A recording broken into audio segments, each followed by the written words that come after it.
저기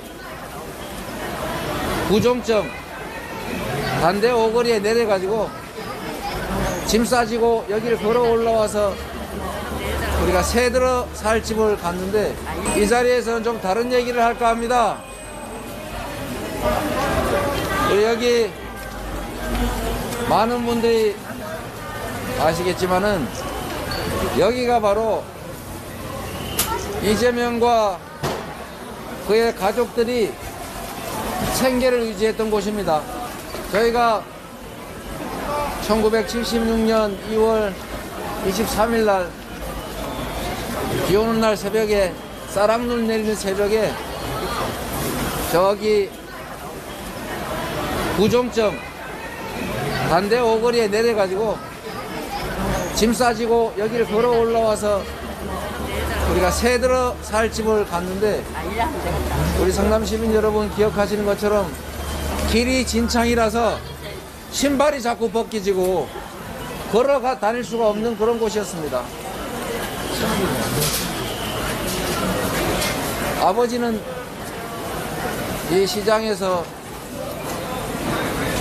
청소 노동자로 일하셨고 제 어머니는 이 건물을 다시 짓기 전에 2층 건물에 우리 여기 상대원 시장 상인 여러분 기억하시는 것처럼 공중 화장실에 소변 보면 10원, 다른 대표현을 보면 20원 이렇게 받았는데 제 어머니, 제 여동생이 함께 그 화장실 지켰습니다. 정말 열심히 살았고 저는 초등학교 마치고 저 상대원 꼭대기에 우리가 살았는데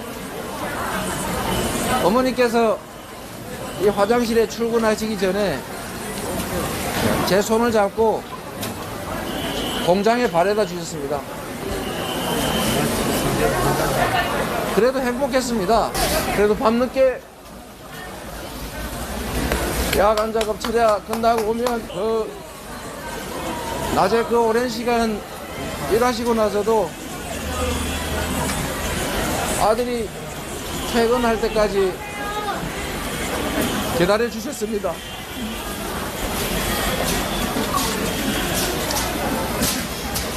그렇게 열심히 살았습니다. 아직도 그때 함께 일하던 사람들 여전히 혹독한 노동에 시달리고 위험 속에서 목숨을 잃어가고 있습니다.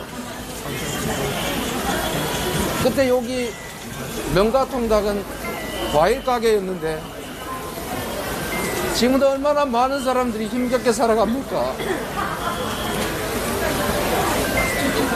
국가가 할 일이 뭐겠습니까? 힘겹고 어려운 사람들에게 용기를 주고 많은 사람들이 행복을 찾아갈 수 있도록 길을 열고 일자리가 없는 사람에게는 일자리를, 장사가 안 되는 사람들에게는 장사할 수 있는 기회를 주는 게 바로 정치 아닙니까, 여러분? 제가 우리 아버지 시장에서 청소하시고 시장에서 버린 종이, 깡통 이런 거 주워서 하대원 보물사에 갖다 파시고 썩기 직전 또는 썩어버려서 버린 과일 주워다가 우리 식구들 먹여 살려주셨습니다. 그래서 제가 여러분께 이렇게 말씀드리고 싶습니다. 함께 잘 사는 세상, 좌절해서 이 세상을 포기하고 싶은 사람이 없는 세상,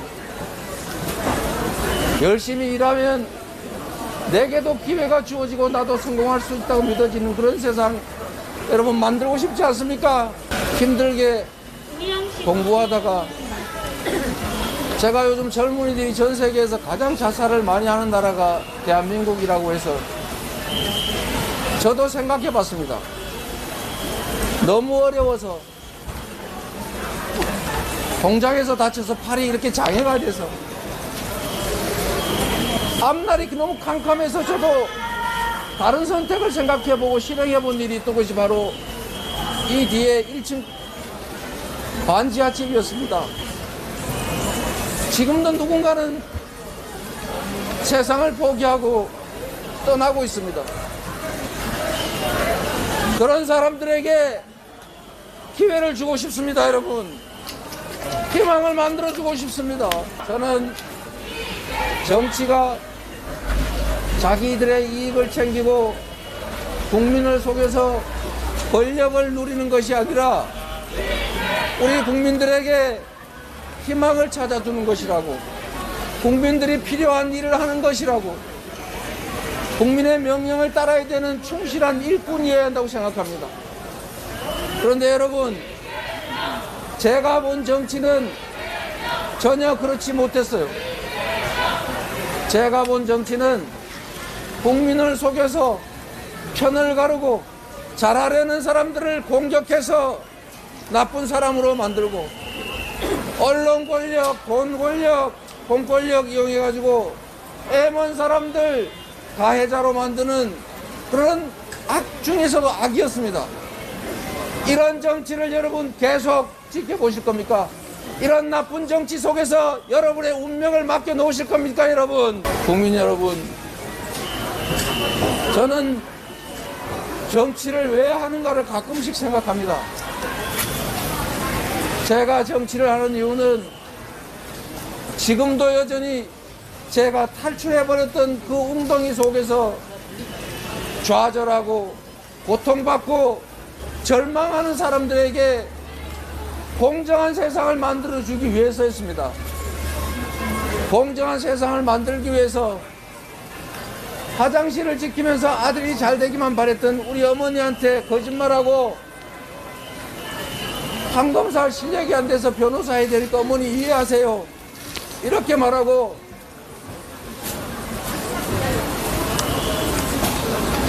그래서 25나이에 인권변호사의 길을 선택했습니다. 열심히 일했고 깨끗하게 살려고 노력했고, 그래서 지금 이 자리까지 왔지만 상처가 너무 많습니다. 저희 가족이 어머니, 아버지, 시집간 누나 빼고 8사람, 8가족이 반지하방 한 곳에서 살았습니다. 그래도 우리는 남의 것을 탐하지 않았습니다. 최선을 다해서 우리 능력만큼 노력하고 가지려고 했습니다. 제가 시민운동을 할 때도 그랬습니다. 권력을 사적인 이익을 위해서 쓰는 이 부패한 정치와 행정을 감시하기 위해서 시민운동을 했습니다. 그러다가 제가 시장이 됐습니다.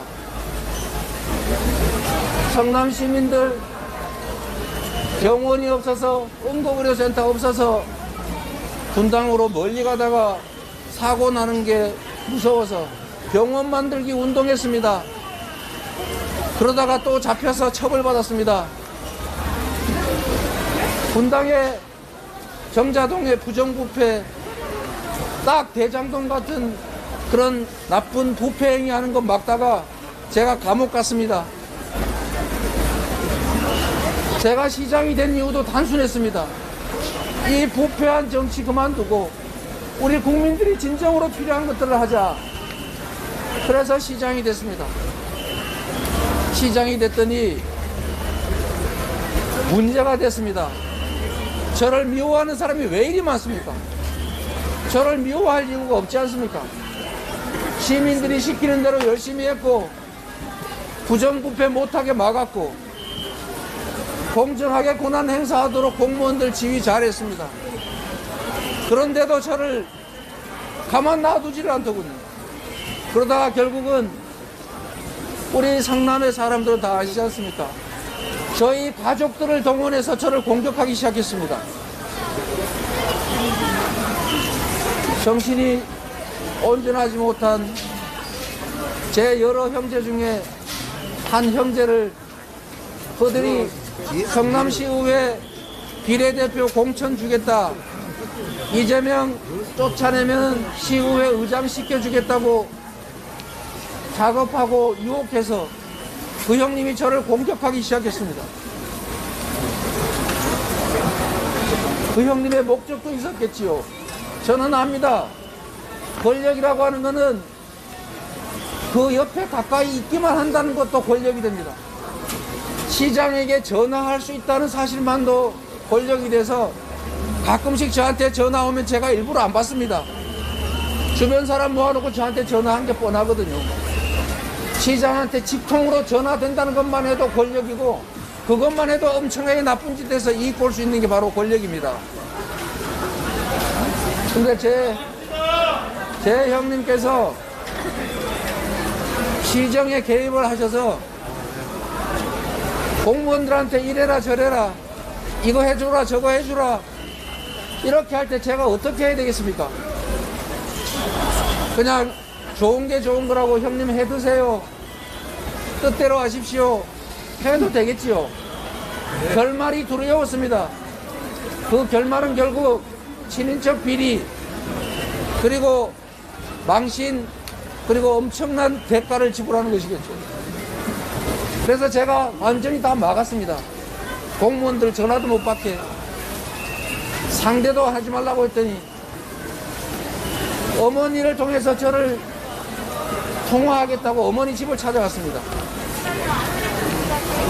어머니가 전화 연결을 안 해줬습니다. 왜 그런지 아니까. 그 어머니를 집에 불을 질러 죽인다고, 교회에 불을 지른다고 협박을 하니 어머니가 저한테 전화하셨습니다. 그게 시작이었습니다.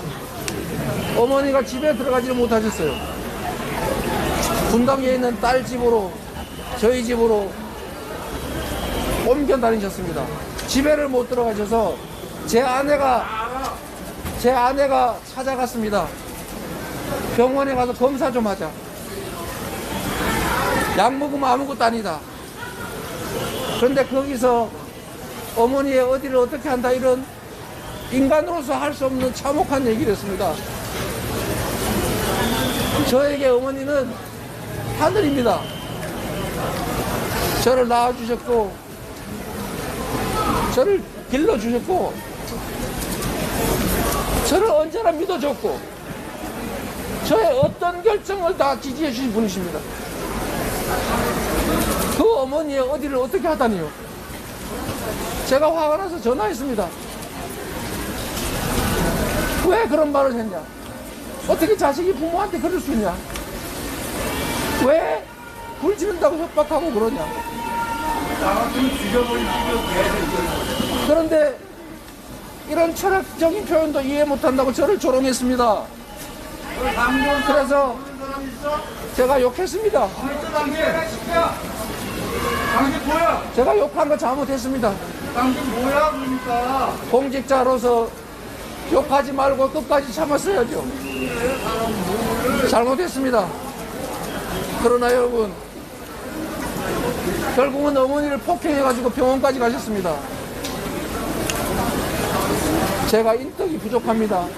그러나 여러분, 제가 잘못했습니다. 그러나 어머니도 이제 떠나셨습니다. 형님도 이제 떠나셨습니다. 다시는 이런 일이 일어나지 않습니다. 제가 잘못했습니다. 이제 이런 문제로 우리 가족들 아픈 상처 그만 좀 해집으십시오.